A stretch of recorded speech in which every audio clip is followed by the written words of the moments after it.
Hey, if you're still watching these videos on the Level Select channel,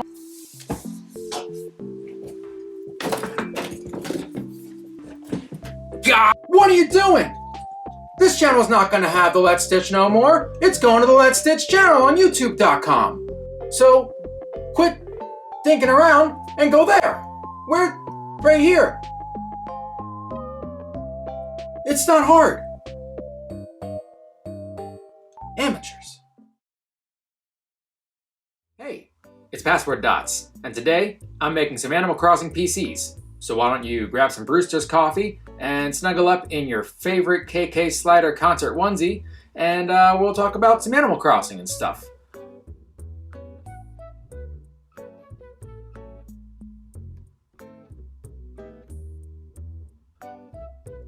Okay, here we go! So these dolls were commissioned by a friend of mine who asked me to make characters of his and his wife's profiles from Animal Crossing New Horizons. And I'm just basing my doll off of the reference photos that he had sent me. This video won't be so much as a step-by-step tutorial, more of just a quick build while I kind of, go over a couple of tiny little things about the process, but mostly I'm going to be just sort of talking about Animal Crossing. I hope that you'll find it satisfying watching these two characters come together. I certainly had a lot of fun making them. I tried a lot of new things in these builds. I learned a lot, and I love Animal Crossing. I loved it from the first time I played it on the GameCube up until now with New Horizons. So, this really, while it was a commission, it was also a project of passion, just to see whether or not I could create these two characters accurately. So you can see here I'm starting out with a light tan or the beigey colored sock. Everything I'm doing is doubled, so to make two characters. So you see a lot of pieces sitting around there, which look kind of like scrap at this point, but we'll see them all come together eventually. So let's just get dug in. I'm excited to talk about Animal Crossing. I'm eager to discuss this game. It has been out for a little while now, and updates have been rolling in, and then also just sort of get into the things that I would like to see, not really in this game, but likely in the next installment. I know that seems a little crazy to, think about a game that could possibly be 8 years away. I'm not sure. So I'm not going to list features that aren't in New Horizons at the time of this recording, because honestly, I expect popular features from New Leaf to return by the end of this game's update timeline. And I love everything New Horizons has done to improve Animal Crossing. With that said, there are thoughts I've had about this game, some thoughts I've had since the first installment, that could further push this series into that living world experience that we know and love it for. Or at least I know and love it for. The thing that I love most about the Animal Crossing series as a life sim is that it feels so alive compared to other life simulators. All of the characters are sort of endearing with their own quirky little personalities. Everything exists on its own sort of timeline and the limited events. But that said, I still think there are better ways that we can further hone in on that theme. So, these are a couple of just my thoughts, and they probably align with you, but we'll see. So, I think one of the biggest changes that Animal Crossing needs is to its villagers. Of course, they could add new villagers, and they do add villagers periodically, sometimes new species, which is great. We can definitely get some more, though. I mean, I've seen great suggestions online, like a bat villager, which would be ideal from players who are often playing at night. Like, that would be an interesting mechanic, to have villagers which are nocturnal. I'd seen a mock-up of moth villagers as well, and I mean, if we can catch frogs and octopuses while living alongside giant frogs and octopuses, I think we can add a bug. Well, I guess thinking about it, the bug catching tournament might get a little muddy, and they probably would be banned from the museum. But you could still add plenty of others, like cute little lizards, little gecko, something like that. If Tortimer isn't a big part of the game anymore, I don't see any reason not to add some turtles while we're at it, you know? And thinking about it, I do feel kind of bad for our friend Porter, who doesn't have anything to do on this island since, you know, there's no train. So I think why not make him a villager? Let him get a little island life, have some little R&R, have a good time, have some laughs. I mean, what else are you doing with him, Nintendo? What are you thinking over there? But species, I mean, that's kind of the least of my concerns. I spend way more time thinking about the personalities. And by spend way more time, I mean sometimes I have just laid awake at night thinking there just could be something a little bit more. And I mean, we've had 2 new villager personalities added since the first game, and there aren't even that many of those. I don't think that there need to be any new personalities per se. It's just that when you can have 10 villagers living on your island and there are... Hold on. I think I know this number, but I've got to check real quick. Yes, 8 distinct personalities shared among over 300 villagers, which is less when you consider each personality is gender quantified. I'm sure I speak to every fan's frustration when I say how lame it is to have an interesting conversation with O'Hare and then go next door to his gay lover, Klaus, and you have the exact same conversation. Or when Apple moves out and is replaced by Puddles, and it feels like, oh, cool, this feels totally different now. What a diverse world we live in. Ooh, okay, so wait, let's discuss the dolls for a minute here. So I'm using some embroidery thread to get the facial details punched in here. I'm not much of an embroiderer. It's always intimidated me, and I think it's just the, you know, all the special loops that create certain patterns, and you have to sort of conceptualize that in your brain before getting on to the physical aspect of it. My brain has never been very good at, I guess you'd just call it pattern recognition. So a lot of these things take a lot of hard practice for me, and I don't get a lot of opportunities to practice some of these things. But this is called the chain stitch. It worked really well to create these thick outlines for the eyes that you kind of get with Animal Crossing player characters, as well as the mouth, which ended up really cute. And then you can see, because the top of the head is going to be covered with hair anyway, that's where I can sort of hide that embroidery thread. Usually you're embroidering on like a loop, so all of that stuff is sort of behind a piece of muslin or what have you. Come play with us, Ben. Forever and ever and ever. These two look kind of like Phil and Lil. Y'all remember that classic Bop Rugrats? Were you all around when they did the Rugrats All Grown Up? I kind of, this sunk the whole thing. Also the movies, I guess, kind of sunk the whole thing. And then they did that crossover with the Wild Thornberries. It's a little bit weird. Back to the Crossers. Can I just say that this simple addition of little button eyes made a world of difference in establishing the personality of these dolls. Look at how much more endearing that became. I usually save the button eyes, or eyes in general, for last, because I think that those are sort of the window to a doll's soul on top of, a person's, or anyway. But, I did it here just because it's a bit more convenient for the build. We got some hair, or t-shirts rather, that I bought from Target for about $5 each, and they're really solid color for what we're working with here.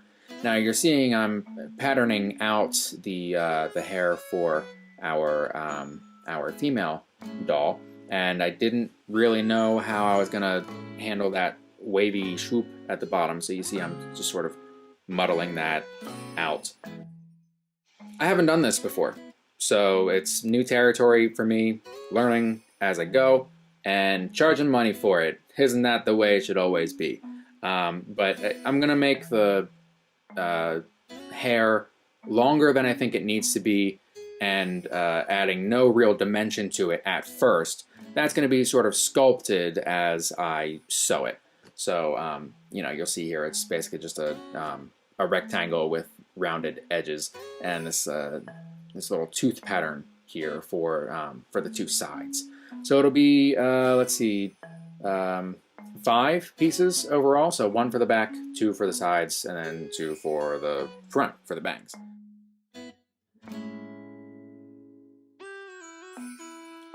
These pieces definitely don't look like much when they're flat, but once you stuff them a little bit, which you'll see I'm about to do here, once you get them stuffed, it adds some really nice dimension to them, and they're going to look great.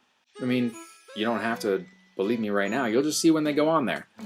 They look great, just like really good. I don't want to, I'm not a I don't feel myself too often, but I was really excited with the way they turned out. So, if you have anything to, man, I really should write a script. This is the thing I really love about my doll making process. Most dolls are made with patterns out of, a bolt of fabric, and I don't really do patterns because, as we had discussed earlier, pattern recognition, haha. But you see here, I've got this very soft t-shirt fabric that I'm sort of pinching, and then on the inside of this hair, I'm doing a ladder stitch to pull, 2 ends of this hair together. So we're forming kind of like a bend of a knee, and then we're bringing that whole thing together. And then on the outside, we'll use like a running stitch to sort of pull the whole thing up from the front. And it ends up getting this nice swoopy pattern that I would not have known how to do with a regular patterned fabric. A thing that I really don't like about a lot of mass-produced dolls are all of the seam lines. I just think that there are better ways to produce all of these things. So I strive to do that. And I think that even though you're paying a little bit more for, a t-shirt or a sock than you would a, piece of fabric bought from a fabric store, the benefit of that stretchiness, of the curve of the knit in like a sock or a t-shirt, I think that really allows you to sculpt and work with the sort of curveballs that your mind throws you, and it leads to a really interesting product at the end. So what you think about that? I want to get back to discussing Animal Crossing, but I know that another part of the tutorial is coming up here really soon. So I just want to briefly ask, what type of villager would you like to see? What animal do you want to see come into Animal Crossing next? Let me know in the comments below. Now you'll see here I've cut out 2 little tulipy patterns and 1 teardrop pattern for the boy's hair, stuffing those individually and layering them on. Now he's got this undercut with a fade, so to achieve that look, I'm coming in here gently with a Prismacolor marker. It doesn't have to be Prismacolor. I've just had these for years when I used to do a lot of physical drawing. It's come in here with a little bit of dark brown and some colorless blender, and it takes a couple of layers to get that really sunk in there, but with a little bit of patience and some attention to detail, honestly, I was surprised at how well it turned out, because I was a little bit concerned that it was just going to end up ruining the head and I was going to have to start over. But it turned out nicely. It's got a really nice fade to it that really matches what you see in the games. Yeah, I use Prismacolor markers on my dolls all the time. So anyway, back to Animal Crossing for a sec. Of course, we don't want to change what we love about certain characters by giving them completely different personalities. Well, excusing the fact that they already did that by making cranky villagers into more of like sleepy grandpas, and making lazy villagers talk to bugs now, and for some reason making snooty villagers almost vaguely tolerable. But without changing these characters too much, we can give some variety by turning each personality into sort of a personality tree. So we have a base personality like a jock villager, and then they can be either smart or dumb. They can be strict or aloof. We can have a snooty villager who is either selfish or motherly. And you know, this game has come so far in its inclusivity, I think it's time to stop restricting personality to gender overall. And I mean, maybe even making the gender more fluid in this game between male and female. But I don't know, but how much are y'all willing to get into that conversation? Expanding the personalities, that's a big improvement that I think is long overdue. I know that adds a lot of extra work to the writers, but I mean, come on, this is a game about talking to people. So when the character's dialogue becomes predictable after a few months of play, I honestly think it's time to reevaluate. Okay, so here's a point where I need to stop and address what is happening in front of you, because I bought these stretchy denim jeggings thinking they would stretch over the feet as I sewed them, but that wasn't the case. They weren't stretchy enough, so I realized that it was really just better off to cut off the legs and insert them that way. There you go.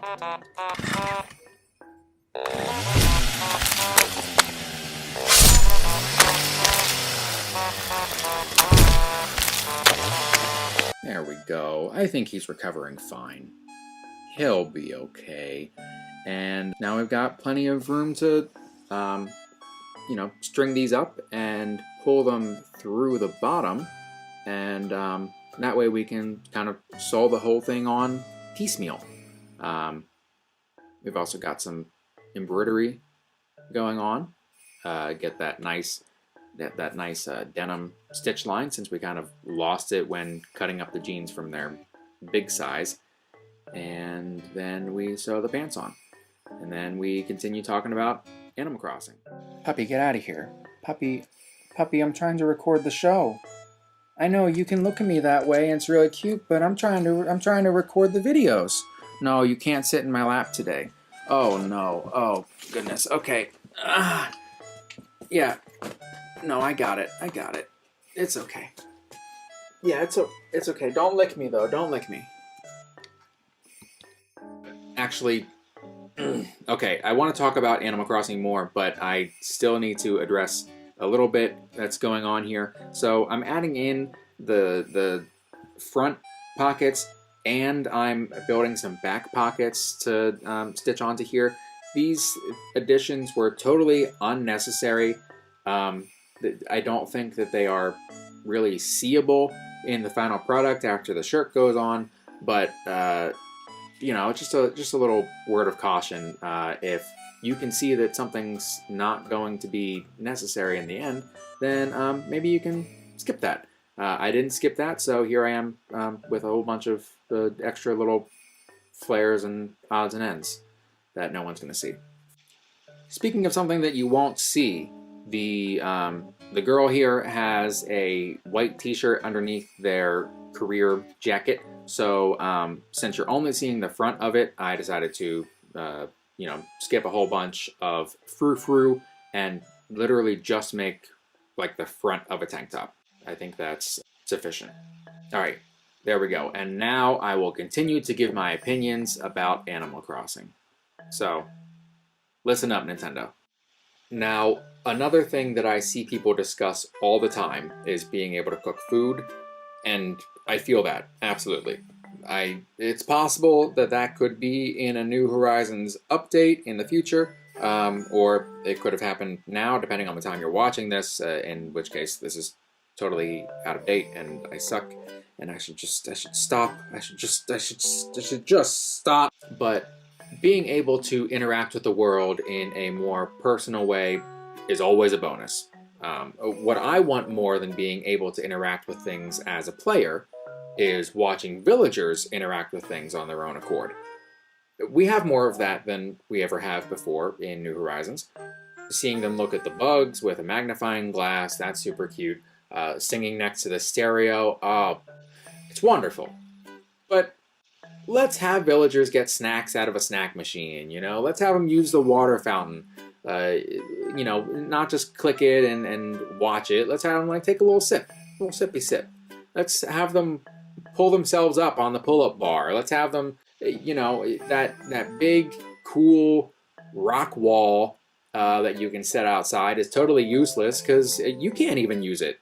Long story short, adding ways for villagers to interact with the island would make me, as a player, want to log on every day and see what my neighbors are getting up to.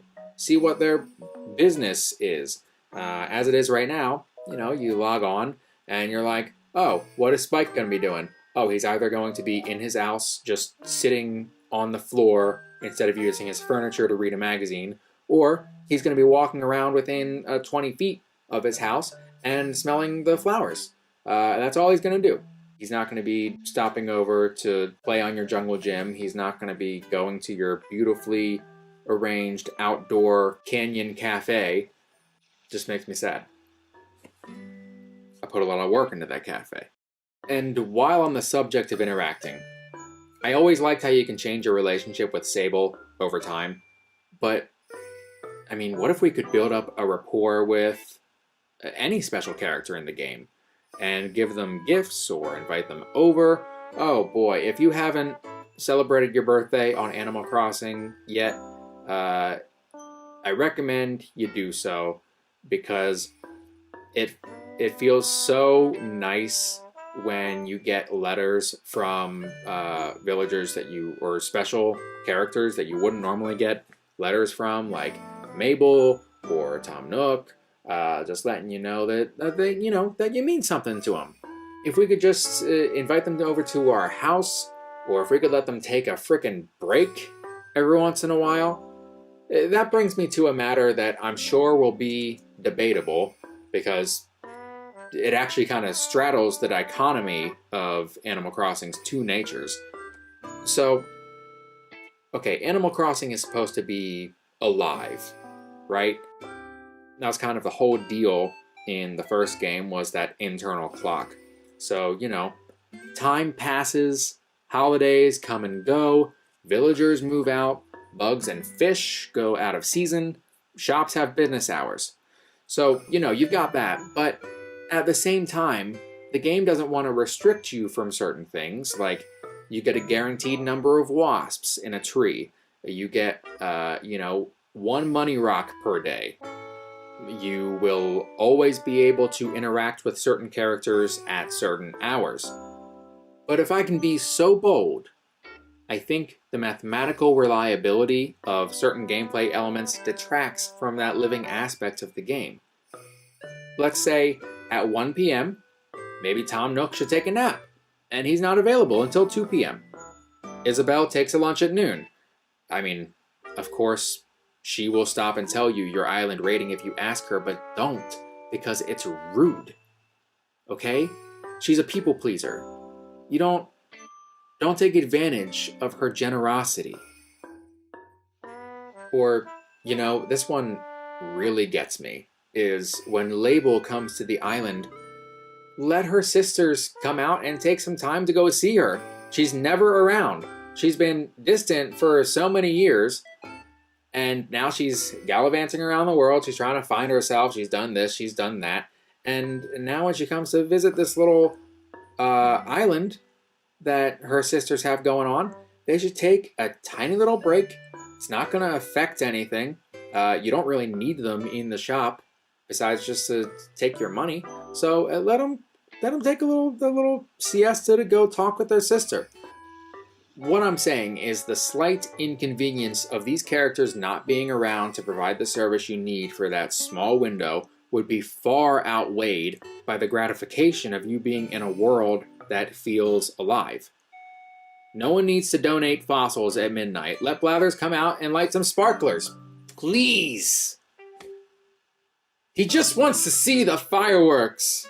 Now, I don't want anyone to think these wants are to detract from how great of a game New Horizons is. I love it. The only reason I stopped playing it every single day is because there are just too many good games in the world, and also I need more time available to make videos.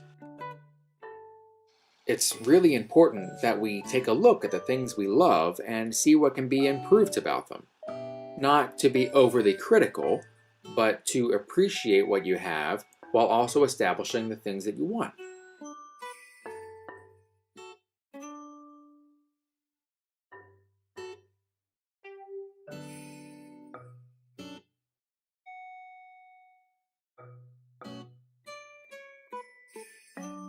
All right, this final bit of the build I want to discuss here. So I've got to make these black rimmed glasses, right? So I'm going to make the little pattern out of there. And ultimately, I decided to go with some black felt. Now, you know, felt is a pretty standard crafting material. It is soft, it's pliable, it doesn't really need to be sewn. You know, the crafting of it's not prone to fraying. So I glued 2 pieces of that together and cut it up into a nice shape. Now, of course, it doesn't give the shine that I really wanted out of that pair of glasses to make it look sort of plasticky. So I'm using the Fabrifuse, the fabric glue that I'd been using to tack a couple of things together on this project, and I just coated the whole thing and then blasted it with a hairdryer just to quick dry it. And it came off with a nice glossy texture to it, and it gave a little bit of extra dimension to the doll.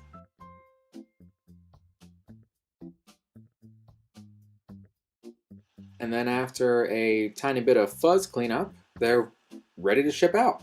It was a fun project that's taught me a whole lot, and I think produced some really nice results that, you know, I hope that they were very happy with.